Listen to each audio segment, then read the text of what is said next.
Thank you, ladies and gentlemen. Again, we appreciate you joining us today, a beautiful day in the city of Savannah. As we agreed during our Monday call, that we will forego our usual format. We have Dr. Lawton Davis on the phone here in the office, and we want to give him the opportunity to give his take of what we're facing here locally, and want to give you the opportunity to ask questions as you may have them for him. I can tell you that Dr. Davis has been a great friend and asset to the city of Savannah, particularly. He's been on constant calls and communication with myself and with the office, and his staff has done a wonderful job from the Coastal Health District of providing us the information that we've asked for. Understanding fully that he is a part of a system that does not originate here in Chatham County.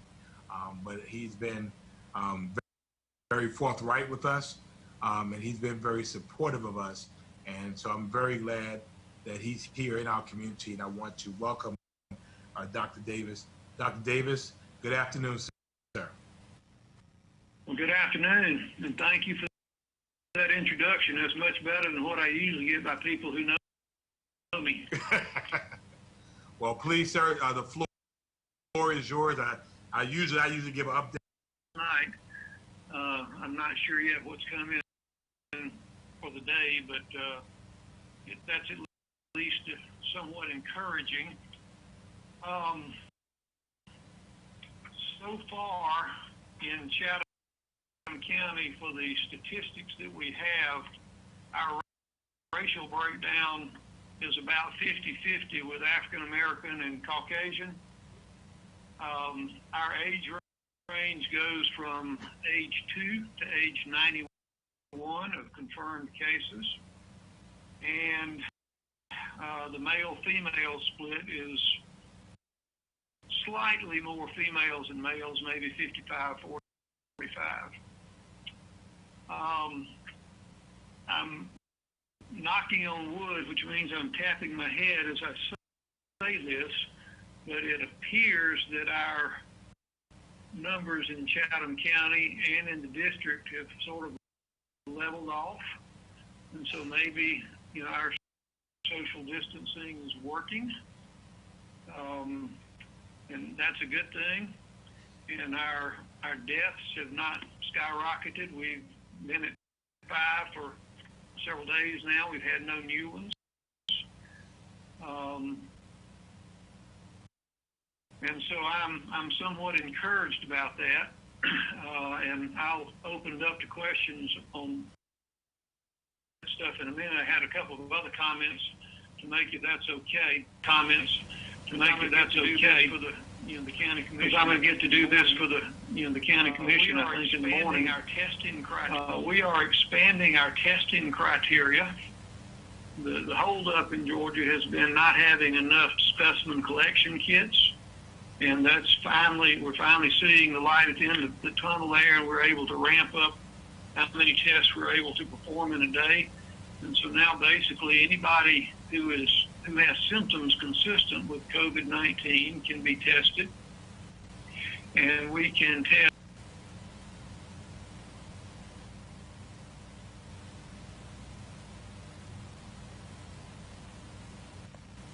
Mr. Mayor, you muted. We need you to unmute, please. And any healthcare provider can provide the specimen collection, or they can refer the people to us at public health, or now the public can call the local health departments, and they'll be screened on the telephone, and assuming they fit into this broader criteria, they'll be, like before, they'll be put into an electronic system where they have a number, and then they'll be contacted by the specimen collection sites and given a time to show up, and we will collect their specimen, and that is free. It does not cost anything to come through public health to have your specimen collected. We are supposedly also getting more rapid turnaround times, maybe on the order of 2 days now. But you need to give me another couple of days to actually verify that. So that's good news on testing. A concern and a few comments about other types of testing that are out there. What we and others in the community are seeing is some people are symptomatic and they test positive, and then they get well or clinically improve, and then for some reason they may be tested again 2, 3, or 4 weeks later, and they may still test positive. So it's, this is a brand new virus. We're still learning about it. We don't know for sure if some people just don't clear the virus completely, or if people are getting reinfected, or if they just never really got well and this is a recurrence. We're just really not sure exactly what that means, but we do know, and other countries have confirmed, that some people seem to continue to harbor and potentially spread the virus for more than those 2 weeks that we typically tell people to wait. Something else you'll hear a lot about and read about in the news is, antibody testing with a drop of blood. That would be, or will be, or is wonderful in one sense, but there's a big word of caution here. Most of these companies and tests were approved by the FDA under special dispensation, so to speak, and a lot of the formalities of having a commercial test approved were waived, and so the accuracy of many, if not most of these things, is of great concern. It appears that many of them will cross-react with other types of coronavirus. We've known for a long time that there are other coronaviruses that cause symptoms consistent with the common cold, and these new tests may well cross-react with that. So, and another thing about the antibodies that these things measure, we don't yet know whether they're actually protective. If you recall with SARS a few years back, we found that people in general did not develop a robust long-term immunity to SARS. And so we don't know if you have a blood test done and your antibody is positive, it may be a false positive, meaning you had some other coronavirus. B, it may mean that you had COVID-19, but C, it does not necessarily mean that you are now immune, because we just don't know what it means. So that's just a cautionary word before you run out and have a blood test done to see whether you're positive. Probably the only good thing you can say right now is if you were negative, especially if you were negative twice, you probably haven't been infected. Two other comments about treatments. We've all heard about hydroxychloroquine and chloroquine, which are the anti-malarial drugs. There are reasons to hope that those will be effective, but the reason the medical community is cautioning or urging great caution before everybody just embraces them is that these things can have bad side effects also. Most notably, they mess up the electrical system in your heart, potentially. Not everybody, but in some people. And the other medication that gets added to it a lot of times is the antibiotic azithromycin. You might know it as Zithromax. That also has the same potential, and it may be a situation where 1 and 1 equals 3 rather than 1 and 1 equaling 2. There was a study on being conducted in Brazil. It was a double-blind, randomized, placebo-controlled study, which is the kind you want, but they stopped it very, very early because so many people were having heart problems. And what they found out is that people taking the higher doses were having significant problems. And so they stopped that study and they're restarting with lower doses. So the bottom line is we still don't know for sure that hydroxychloroquine or chloroquine actually make a huge difference in people with COVID-19. The other drug that people are excited about is an antiviral drug called remdesivir. And you don't have to remember the name. We're not going to have a pop quiz. But that was a drug that was developed and tested with Ebola virus. And it too shows great promise, but tests are ongoing. There's some early tantalizing results that indicate it may be beneficial, but we just don't know yet. The good thing about that is it doesn't seem to have caused any significant bad effects. So, in summary, I've been asked by several prominent people, are we doing better on the coast than elsewhere in Georgia? And in some senses, the answer to that would be yes. But again, this is very cautionary because what we haven't had yet is an outbreak in a nursing home or a prison. Is that because of our social distancing and great care that we all took early on? I'd like to think that has something to do with it, but it may just be good luck in that we haven't had those things occur.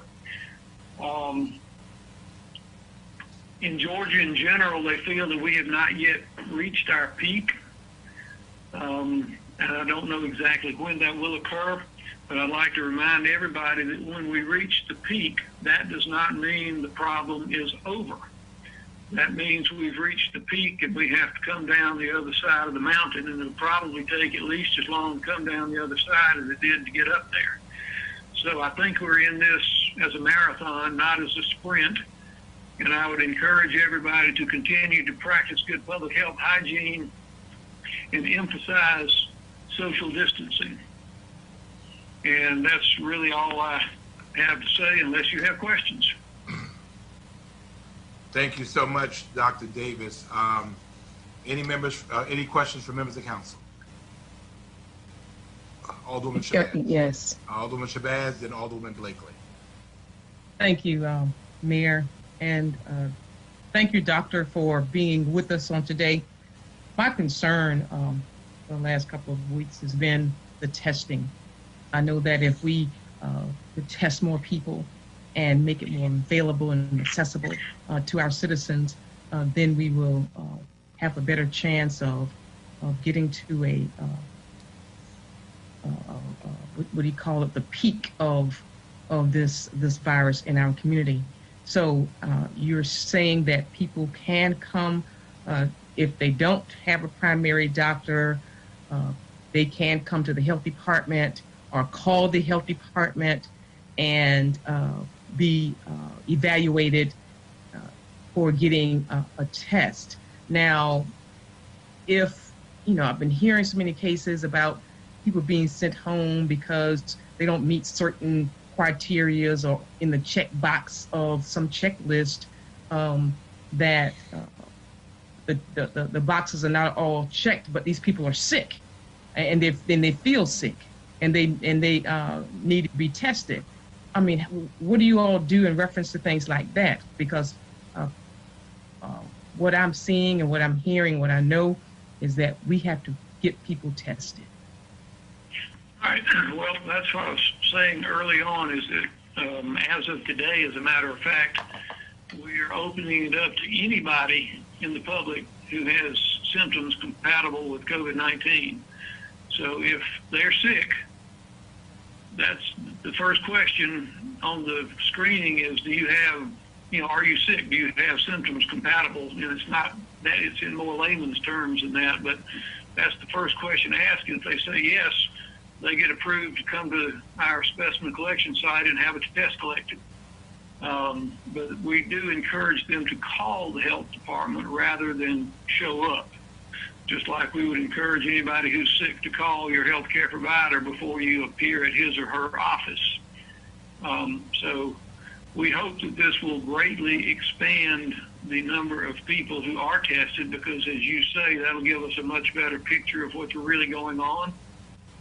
I would caution you that as we expand our testing, we're likely to see an increase in the number of positive tests. That's absolutely typical of any infectious illness, that when we look for it and go after it, you find more of it. we're not quite to the point where just anybody can walk in and have a test, but we are to the point where anybody in the public who is sick can have a test. If they're symptomatic, they don't have to have known exposure. They don't have to be a first responder. They can just be John Q. Public, and if they've got a little fever and a cough, all they have to do is call the health department, and we will get them in to be tested. And my last question is about additional sites. Are you all forecasting for test sites to be in areas such as the district that I represent, which is the 5th district, where there are low-income families? There, my district is majority African American, and just want to know if you all are thinking about more test sites where people can have more access to the sites. Thinking about it, yes. Our problem is manpower or horsepower to staff them, and also having enough PPE. That really is sort of the rate limiting factor right now. But as we receive, and we're assured that we will continue to receive enough specimen collection kits, I would love to see us be able to, to add some more sites. Thank you.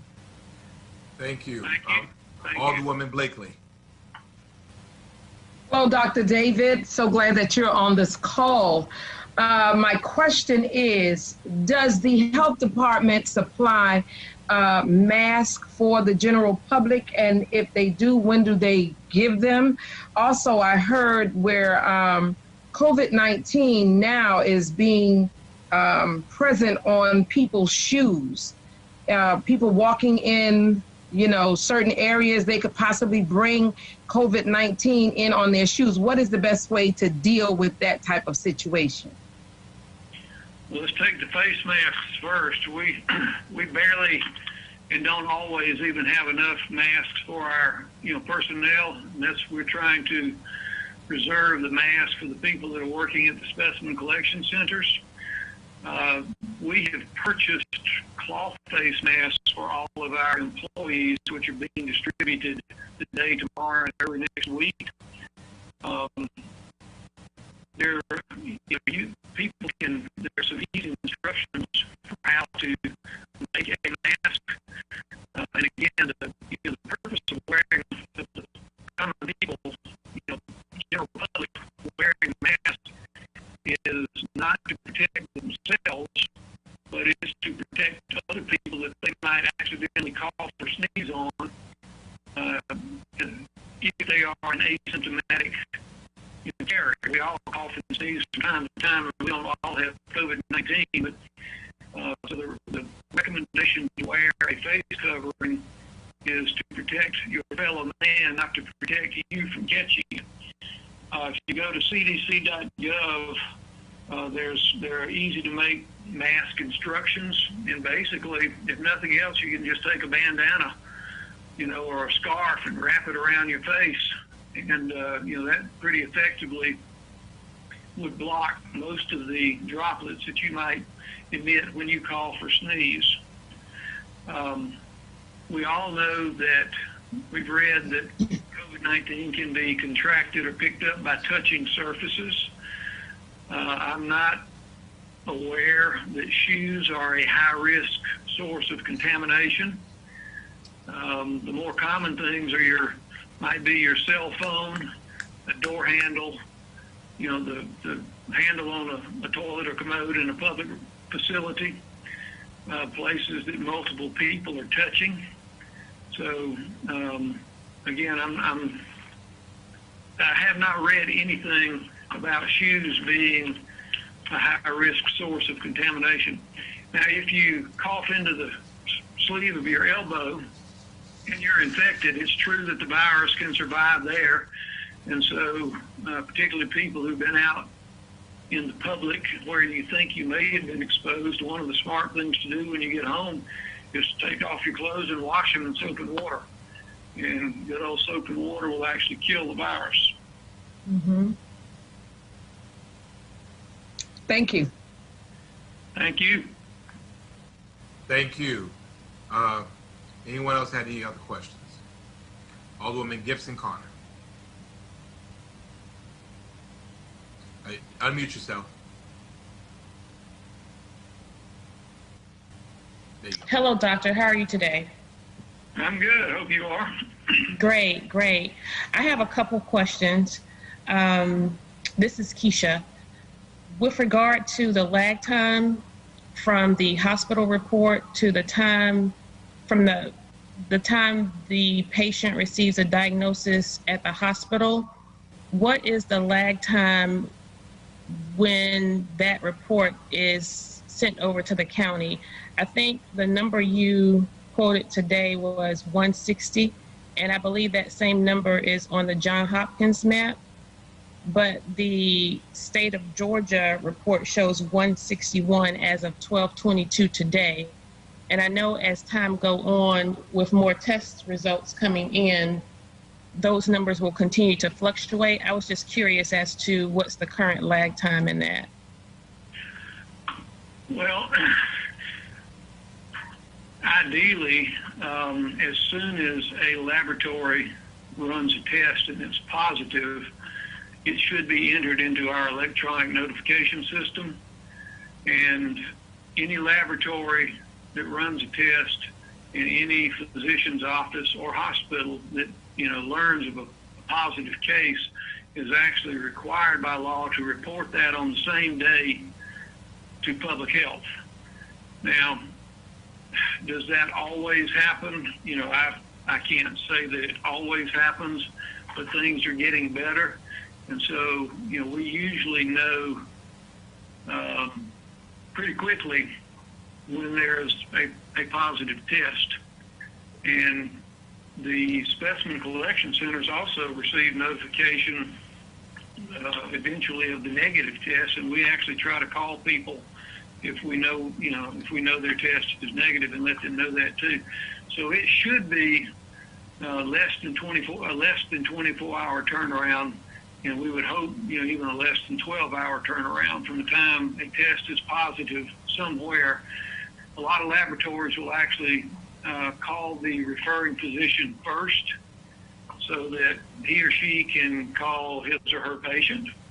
But then they enter that test, again, into our electronic, it's called SENDS, SENDSS, the State Electronic Notifiable Disease Surveillance Syndrome.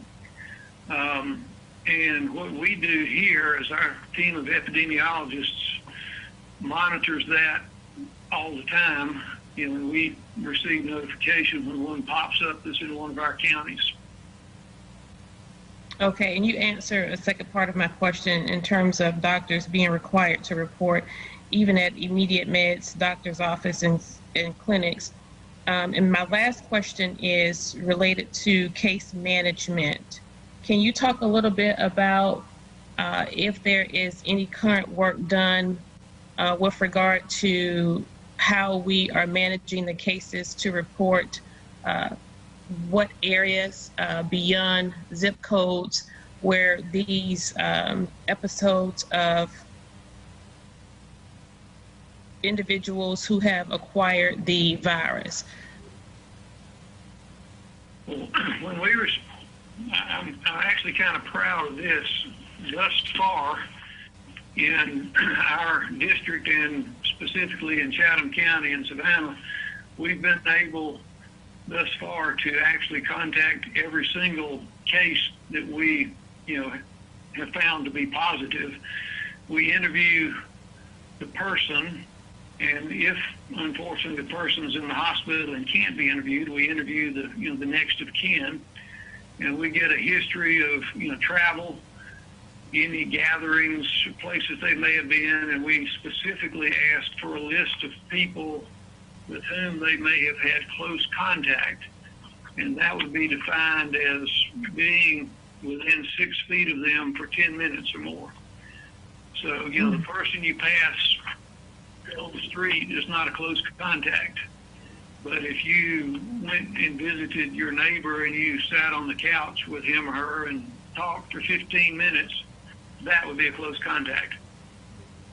And so we contact not only the case, but we then get a list of all of those contacts, and we call them as well. And we notify them that we have good reason to believe that they are, a close contact of a known case. We don't identify the case, but just tell them that we're investigating and we have reason to believe that they are a close contact. We provide them with information about what they should do. And we also, according to the commissioner's order, the person who is a known case is also ordered by this administrative order to contact his or her close contacts himself. And so if, for example, I were a case, I would be compelled by, a legal order to sit down and figure out everybody I've had close contact with in the last period of time during which I may have been symptomatic or able to transmit the virus. And I would be compelled to notify those people myself. So I hope that answers your question. So thus far, we've been able to follow up on 100% of people. Okay, so with regard to those individuals you followed up on, is there any geographical data offered in terms of where the cases are? So just in case someone may be curious as to if the cases are isolated in one area versus another, or if more cases are on the south side versus the east side, or have we done that kind of case management? I have some of that data, and it's in very broad strokes, but I can tell you that we have it on the west side, we have it on the south side, we have it on the east side, and we have it in the middle, and it's all about the same. We have not picked up on a true hotspot yet. I mean, it's spread throughout our community. Okay, thank you. That's what I was just curious to see if there was any particular pattern. Thank you so much. You're very welcome. And, that's one thing we also do with our contact tracing is we look back and try to cross-reference and see if, there's one particular incident that may have contributed, and that might clue us in to look for more people who may have been at that event, so to speak. And we have not, fortunately, we have not picked up on any major, event or hotspot or, spread or even what we would call a super spreader yet. And I'm keeping my fingers crossed. My worst nightmare is a healthcare provider who works in multiple long-term care facilities who turns out to be one of these people with no symptoms and yet is spreading the virus. Well, Dr. Davis, that's where I kind of have my question now. Well, let me go back to follow up on what Alderwoman Carter was talking about. As you know, I've been in conversation with our folks at the state for more specific geographical information as it relates to zip codes. Obviously, I'm concerned about the entire county, but I'm really concerned about Savannah. And so for me, I would ultimately want to know how many cases do we have here in Savannah. And that's important for us because obviously if there are areas where they are even a little more distributed more than other places, if that's places we have to do education, if that's places we have to do have extra enforcement, I want to be able to do that. And so obviously that data would be very helpful to us if we're going to be proactive in terms of addressing this. Do you know if there's, and obviously this information is collected because you collect addresses when you are assigning or attributing what the county residence is. So has the state made any decision? Do they seem like they are moving anywhere toward at least allowing that data to be released? I have asked, and I do not yet know for sure about that. I'll just have to get back with you on that, Mr. Mayor. Okay. Because, obviously, we have 8 municipalities in unincorporated areas. So, it's kind of hard to kind of know where it falls. I guess, obviously, even for other municipalities, we kind of just want to know where those numbers fall. Obviously, we want to respect people's privacy, but We want to make sure that also that we're being ahead of it, particularly if we see a pattern developing to stop that super spreader. The next question I have is, are we still experiencing approximately 20% hospitalization from the active cases that we have? Hang on just a minute. Let me find my 23%. Okay. So about 23% of those that are require hospitalization. Right, but remember, that's not necessarily 23% of the cases, of the true cases, because here, until today, in fact, we've targeted those people who are symptomatic, Right. And who are sicker. And so my feeling is that that is a falsely elevated number, and there are a lot of other people who are out there with it who have no symptoms or minimal symptoms, and thus far haven't been tested. That's another reason we need more widespread testing. Okay. Do we have? Do you maintain data, or could ultimately release data? I think you have to tell the whole picture on the number of negative tests and the number of those who you deem recovered from this. I have it statewide. I do not have a breakdown of the numbers of tests that have been done in our district or in any individual county. The only data on that is statewide data, and that's on their state website. So I do not. That's one of the good things about having a lot of people doing testing is that a lot of tests get done. But one of the bad things is that it's very difficult to determine exactly how many tests have been done. Right. Do you have an idea? A couple of weeks ago, we were kicking around a number of 150 outstanding tests. Do we have an idea of how many outstanding tests we have today? I do not know. Again, I don't know how many are being done by outside entities. I could, with great effort, could figure out how many we've sent through public health and how many we've gotten back, and and find out the difference. But I don't have that data at hand at the moment. Okay. And I've been very concerned, and I'm sure council is as well, about nursing homes, rehab centers, long care homes in which people are residing. Obviously, we see some anecdotal stories from across the country. There was one in particular of a bunch of folks in nursing homes that had passed away. Are we able to maintain data from that, and are we ensuring that they are doing what they can do to protect not only their employees but also their patients? We are working with them every day, and we are encouraging them to practice good infection control practices. Your fear is our biggest worry as well, and I can tell you that there's a little stash of specimen collection kits set aside specifically to go into a long-term care facility if we detect the case, to do widespread testing and to jump on it as fast as we can jump on it. Do y'all do inspections, or particularly in a pandemic area, do you have power to inspect if there's some reasonable belief that there might be some issues regarding the maintenance and safety of those who live there?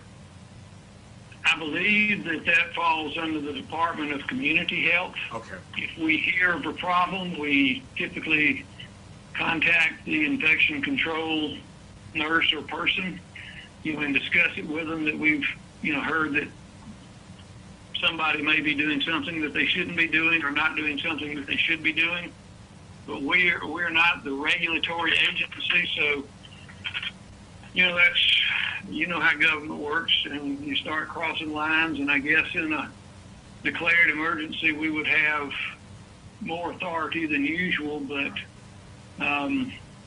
that's typically the realm of the Department of Community Health. Okay, two more quick questions. Department of Public Health. Two more quick questions, and I'll be out of your way. How did you interpret, or what is the department's stance on dentist offices, elective procedures in which medical personnel are actually in close proximity, but it's not necessarily a medical in terms of what we need now. Has the state taken a position in terms of those types of elective procedures, or routine or maintenance-based dentist work? My opinion is that elective procedures should be postponed temporarily.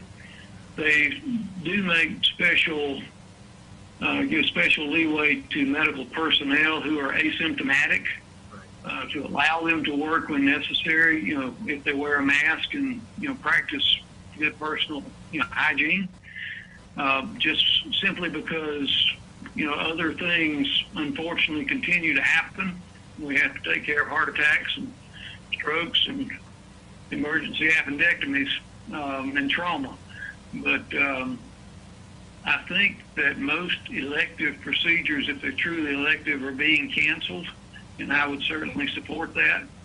And I personally am not, I have postponed a couple of appointments. I got one by Skype or something coming up this week. It's just routine, but moved it from a face-to-face visit to a Skype visit, and I've postponed my dental work. So my recommendation would be postpone.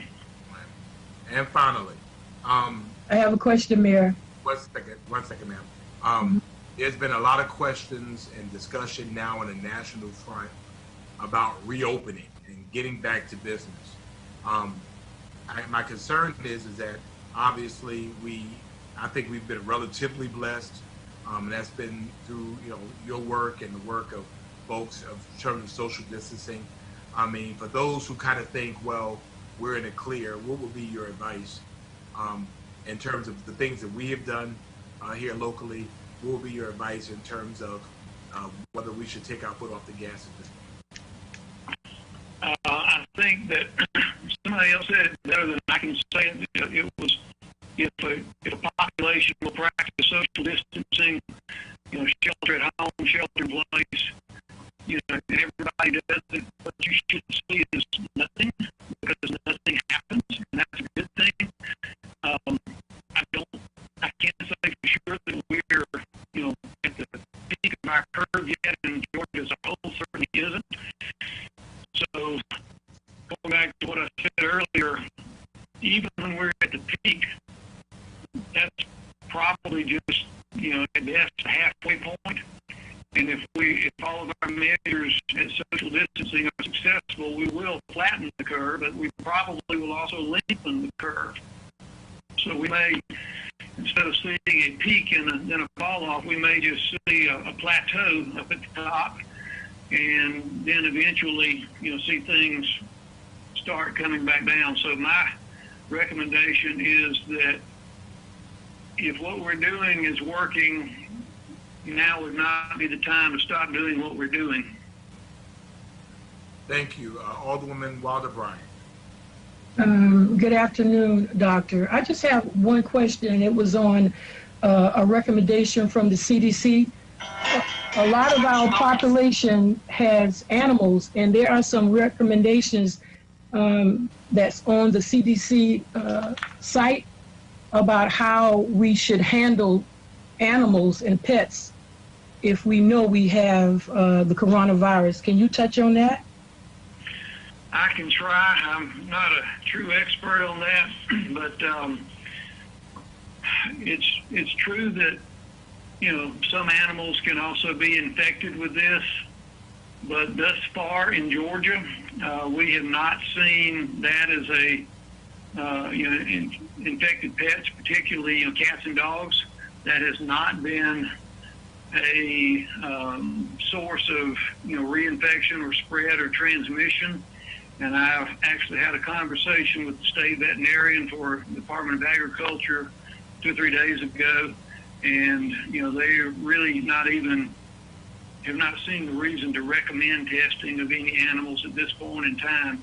It's a theoretical concern, I think, but it has not yet proven to be a real concern, if that makes sense. Well, on the site it says that if you have it, that you shouldn't be cuddling and kissing and, eating hand to mouth with animals if you have it. And it suggests that if you do have the virus, that you should let other people take care of it, because this information is coming down hard and fast.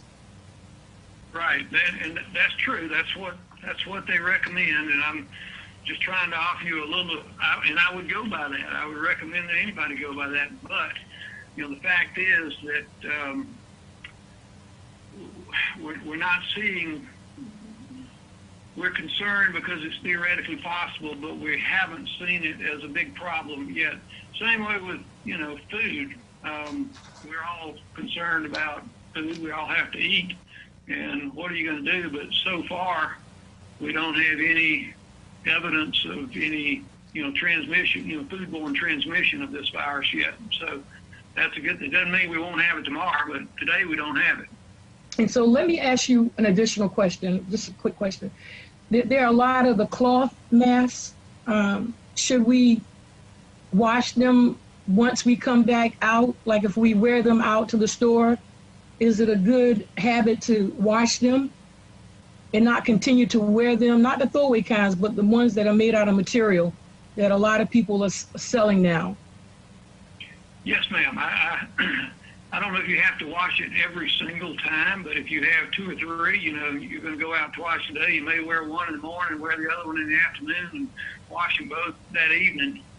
But that's one of the very few things that I like about this virus is that it seems to be killed by soap and water. Okay. Well, thank you. Thank you. While Dr. Davis is on, that's a perfect segue, Mr. Monahan. Could you give us an update on our masks for our employees and where we stand with that? Yes, sir. Fortunately, supplies have turned around. Availability of supplies have turned around just within the past week. We have, I check often, we have 1,000 medical grade masks in stock. We're expecting 1,500 more tomorrow and then 1,500 early next week. So in addition to that, we've got 7,000 boxes of gloves. We've gone through almost, 55-gallon drums of hand sanitizer, another order of 10 drums, and we've got our third order to be placed next week. Of course, hand sanitizer is a local product now and easily available. In fact, it's available within a half mile of City Hall. So we are keeping all of our work sites well distributed with both masks, the gloves, and the hand sanitizer. And I know it's under your purview, but I would think the expectation would be that any city staff that are out in the field, so to speak, anywhere around people, they should wear the mask. Yes, sir. I have. I put that in writing as a reminder. I've already made that order that when workers are out, particularly if they're in vehicles, they should be wearing their masks sitting side by side. I mean, with two employees in a vehicle, should be wearing their mask. They should wear their mask anytime they're walking around the work sites.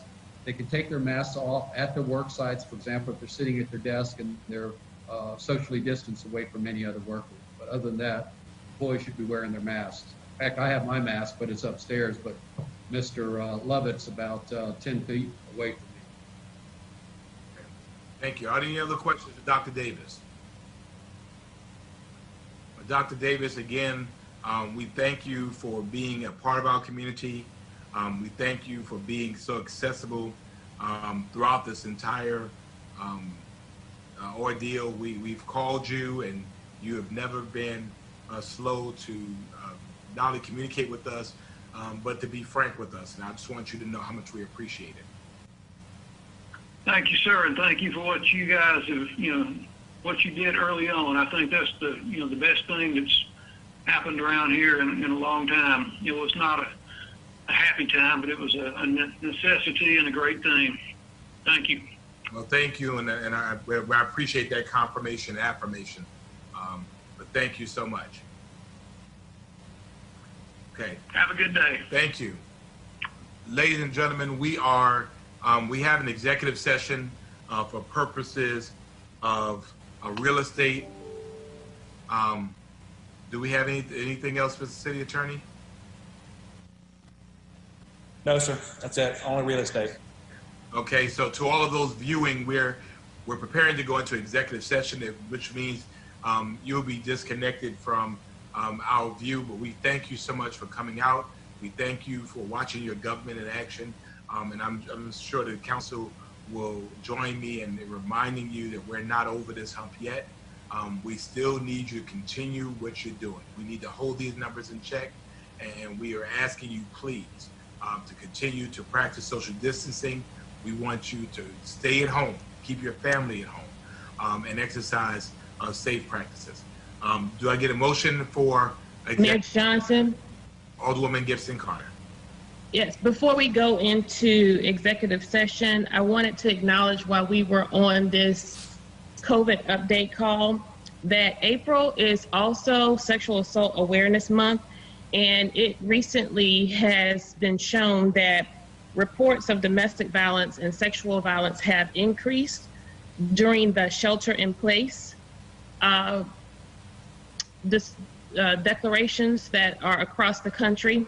And so the Rape, Abuse, Incest, and National Network reported that the most calls received by minors have increased in the last month. So I want to remind our community of the staggering statistics that plague our communities, particularly women and children, while men are victims too. We want to be mindful that over 90% of sexual violence against children is committed by individuals they know. These are people in their homes, siblings, older children, and cousins. And so I know that in a brief conversation with the city manager last month, there was a little bit of an uptick in our episodes of domestic violence. And as we go forth, we want our citizens to recognize the importance of reporting. Episodes of rape and child molestation are the most underreported crimes. The fact that individuals are sheltering in place make that statistic more staggering. And so we want to have confidence in our nonprofit organizations who are poised to still receive calls for support. Of course, the declaration to shelter in place make it more difficult for advocates to reach out to these individuals. Nonetheless, I want to express the importance of reporting because these episodes of violence are indeed public health issues, just as this pandemic. And so while children can't go to school and social workers can't visit homes, this becomes even more difficult. So expressing that abuse against a person's personal space with regard to rape and child molestation is never the fault of the victim. Nonetheless, because it occurs at such staggering rates, we want individuals to protect themselves, and most importantly, we need parents to protect their children. Thank you very much, and I'll also proclaim this month as being so in accordance with that for the city. Thank you. And I want to say to Dr. Shabazz, thank you so much for championing my work when I was at Rape Crisis Center. Alderwoman Shabazz and then Alderwoman Blakely. Thank you, Mr. Mayor. I want to thank Alderwoman Gibson Carter for bringing that to our attention and bringing it to the attention of our public. I want to thank her for her expertise, and she has worked in that area for such a long time. I just want to commend you, Alderwoman Gibson Carter, for staying on the job and making even more on this platform where you are now, making the awareness even more louder, and even in this pandemic that we're in. I want to thank you so much for keeping us aware and keeping your eyes open. Thank you, thank you, thank you. Thank you. Alderwoman Blakely. My sentiments exactly to Alderwoman Keisha Gibson Carter for keeping us abreast on what's happening with the Rape Crisis Center, with the rape crisis situation. We just want to applaud you and say keep up the good work, because it's people like you that make sure that bring awareness to these type of situations where it would probably be in the back of individuals' minds. But I just personally want to say thank you so very much. You're appreciated. Thank you. Thank you. Is there a motion to go into executive session? Mr. Mayor. Yes, that's Alderman Pertee. Yes, sir. I move that we adjourn to executive session for the purposes of discussing real estate. I second. Then properly moved and seconded that we go. Was that it, Mr. Lovett? Sorry, say that again. We have a personnel issue or adjournment? Yeah. Okay, Just I'm real moving to estate. go into executive session for purpose of discussing real estate. You heard the motion, all in I favor? did show my face. I just need to get it. Aye. Opposed? Motion passes. Ladies and gentlemen, thank you all so much. We're moving to executive session.